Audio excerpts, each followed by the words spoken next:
तो शास्त्रयुक्त शास्त्राधारे विषयेच्छुकता त्याच्या अंतःकरणात आहे.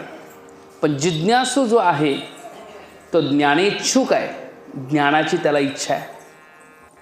मुमुक्ष आहे तो जीवनमुक्त ज्ञानीच आहे.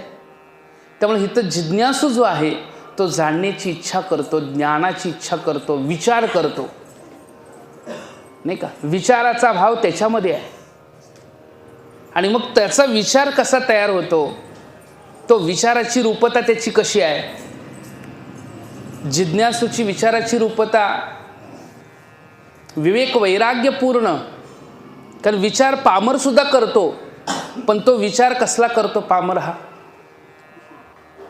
नाही का.